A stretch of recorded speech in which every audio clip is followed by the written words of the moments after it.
అత్యాధునిక labs, international collaborations, advanced placements.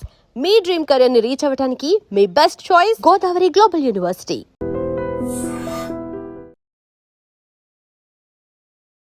అందరికీ నమస్కారం. నేను మీ ఆయుర్వేద డాక్టర్ చిట్టిపొట్ల మధుసూదన శర్మని. మనం ఈ వీడియోలో పార్కిన్సన్స్ వ్యాధికి చక్కటి చికిత్స అనేటువంటి అంశాన్ని గురించి తెలుసుకోబోతున్నాం. ఈ మధ్యకాలంలో ఈ పార్కిన్సన్స్ అనేటువంటి వ్యాధి చాలా విపరీతంగా పెరుగుతుంది.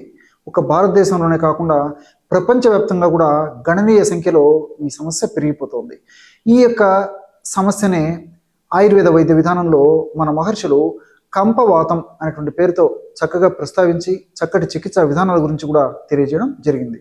సంస్కృతంలో కంపము అంటే వణకడం అనేటువంటి లక్షణం ప్రధానంగా ఈ వ్యాధిలో ఉండడం వల్ల ఈ యొక్క సమస్యని లేకపోతే ఈ యొక్క వ్యాధిని కంపవాతం అనేటువంటి పేరుతో మన మహర్షులు ప్రస్తావించడం జరిగింది.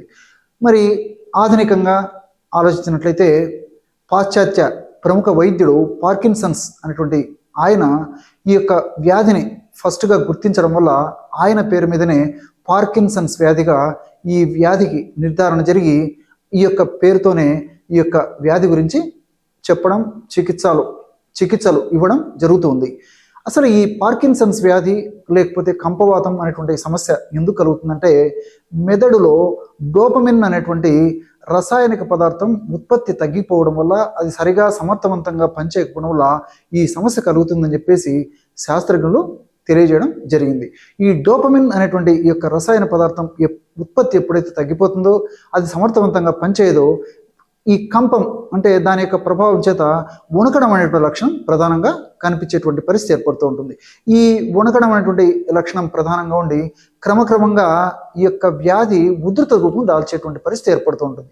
ప్రారంభంలో లక్షణాలు కొద్దిగా ఉండి క్రమక్రమంగా మరి నెలలు జరిగే కొద్దీ, సంవత్సరాలు జరిగే కొద్దీ, వయస్సు పెరిగే కొద్దీ సమస్య మరింత తీవ్ర రూపం దాల్చి సపోర్ట్ లేనిదే మనిషి కూర్చోవడము, నిలవడము, నడవడము లేనటువంటి పరిస్థితి ఏర్పడుతుంది. సపోర్ట్ ఉన్నప్పటికీ కూడా అడుగు వేయనటువంటి పరిస్థితి కూడా మరింత తీవ్ర రూపం దాల్చినప్పుడు కలిగేటువంటి పరిస్థితి ఏర్పడుతుంది. ఈ వణకడం అనేటువంటి ప్రధానమైన లక్షణం అని చెప్పుకున్నాం కదా.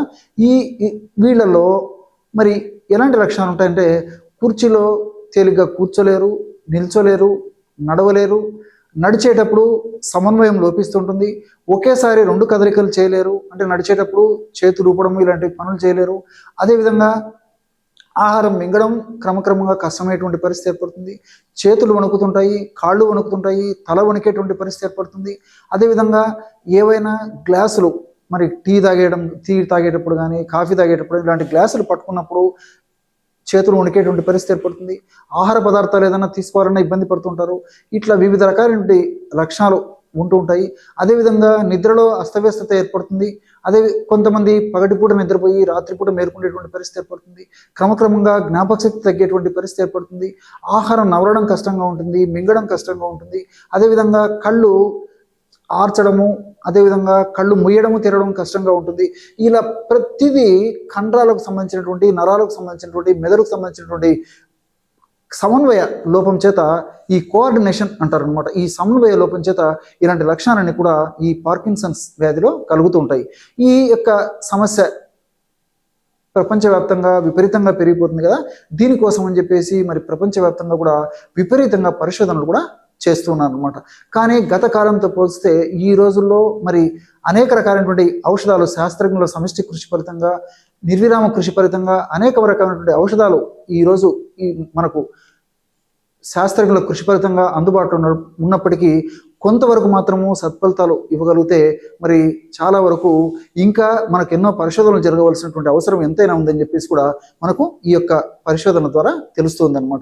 ఈ యొక్క ఆధునిక కృత్రిమ రసాయన ఔషధాలు ఈ యొక్క డోపమిన్ మీద ప్రభావవంతంగా పనిచేస్తున్నప్పటికీ మరి కొన్నాళ్ళు వాడేసరికి ఆ యొక్క ఔషధం సమర్థత తగ్గిపోవడము, అదేవిధంగా వైద్యులు కూడా తప్పని పరిస్థితుల్లో ఔషధం యొక్క డోసు పెంచవలసినటువంటి పరిస్థితి వస్తూ ఉంటుంది.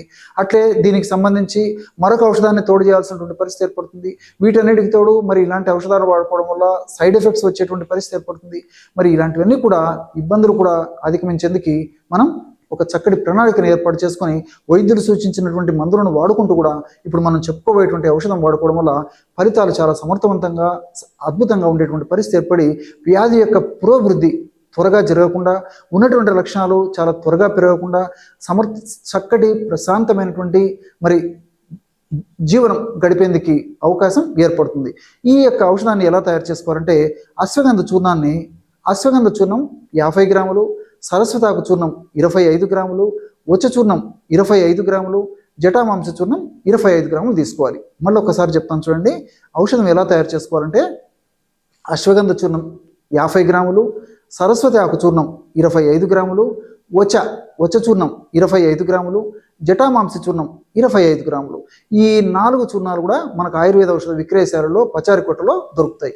మీరు ప్రామాణిక కంపెనీ వాళ్ళు తయారు చేసేటువంటి ఇలాంటి చూర్ణాలను వైద్యులను సంప్రదించి వాళ్ళను విచారించి తెచ్చుకొని వాడుకోవడం వల్ల చాలా సమర్థవంతమైనటువంటి ఫలితాలు కలుగుతాయి. ఈ 4 చూర్ణాలను బాగా కలిపేసి ఒక గాజు సీసాలో నిల్వ ఉంచుకొని రోజు ఉదయం ఆహారానికి ముందు ఒకసారి ఒక 10-15 నిమిషాల ముందు, రాత్రి ఆహారానికి ముందు ఒక 10-15 నిమిషాల ముందు మరొకసారి 50 మిల్లీలీటర్ల నీళ్ళల్లో 2 గ్రాములు ఈ యొక్క చూర్ణాన్ని కలిపేసి సేవించాలి. ఈ విధంగా రోజు 2 సార్లు ఈ యొక్క చూర్ణాన్ని సేవించడం వల్ల ఇంచుమించు 1 నెలకి ఈ యొక్క ఔషధం సరిపోతుంది అనమాట. ఈ ఔషధం ఈ పద్ధతిలో తయారు చేసుకుని ఆ ఔషధం అయిపోయిన తర్వాత మరలా తాజాగా తయారు చేసుకుని మరలా వాడుకుంటూ ఉండాలన్నమాట. దీర్ఘకాలం పాటు వాడినప్పటికీ అన్ని మనకు సైడ్ బెనిఫిట్స్ ఉంటాయి, ఎలాంటి సైడ్ ఎఫెక్ట్స్ కూడా ఉండవు. అంతేకాకుండా మరి షుగర్ లేనటువంటి వాళ్ళు కానీ, అదేవిధంగా మరీ వెయిట్ లేనటువంటి వాళ్ళు కానీ, ఇలాంటి వాళ్ళు ఈ యొక్క ఔషధాన్ని తేనెతో కూడా వాడుకోవచ్చు. కాబట్టి మీరు అవకాశాన్ని బట్టి, పరిస్థితిని బట్టి, మీ యొక్క వ్యాధి యొక్క ఉధృతిని బట్టి నీళ్ళతోగా సేవించవచ్చు, తేనెతో సేవించవచ్చు, లేకపోతే ఇదే యొక్క చూర్ణాన్ని ఒక 50 ml గోరువెచ్చని పాలలో కలిపి కూడా సేవించవచ్చు అన్నమాట. మీకు ఎలా వీలైతే అలాగా ఈ యొక్క ఔషధాన్ని సేవించవచ్చు. ఈ ఔషధం సేవించడం వల్ల చెప్పాను కదా, ఈ డోపమిన్ సామర్థ్యం బాగా ఉండేందుకు అవకాశం ఏర్పడుతుంది. అంతేకాకుండా ఈ డోపమిన్ ప్రొడక్షన్ కూడా ప్రత్యక్షంగా పరోక్షంగా ఈ యొక్క అశ్వగంధంలో ఉన్నటువంటి రసాయన పదార్థాలు, వచ్చలో ఉన్నటువంటి రసాయన పదార్థాలు, అట్లే సరస్వతాకులో ఉన్నటువంటి రసాయన పదార్థాలు, జటామాంసంలో ఉన్నటువంటి వివిధ రకాలైనటువంటి రసాయన పదార్థాలు, రసాయన తత్వాలు కూడా ప్రత్యక్షంగా పరోక్షంగా ఉపయోగపడతాయి. చూశారు కదా, ఎటువంటి సులువైనటువంటి ఔషధాన్ని పార్కిన్సన్స్ లేదా వణుకుడు వ్యాధి లేదా కంపవాతం అనేటువంటి వ్యాధికి మీరు ఈ వీడియోలో తెలుసుకున్నారో. మరొక వీడియోలో మరొక అంశంతో మళ్ళీ కలుద్దాం. అంతవరకు నమస్కారం. మీ Chittibotla. And for more videos, Please subscribe to iDream. Please subscribe to iDream. Please subscribe iDream. And please subscribe to iDream. For more videos, subscribe to iDream. please like, share and subscribe to the channel. Congratulations, iDream. subscribe to iDream. Subscribe to iDream. So subscribe to iDream Media. iDream की iDream team अंदर की huge congratulations. Please subscribe iDream Media. Please subscribe to iDream. Subscribe iDream. Please subscribe to iDream.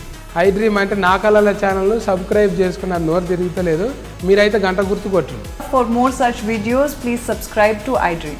Subscribe to iDream. Please subscribe to iDream. Please subscribe iDream Media. Please do subscribe to iDream. Please subscribe to iDream Media. For best entertainment and information, please subscribe iDream. And don't forget to subscribe to iDream.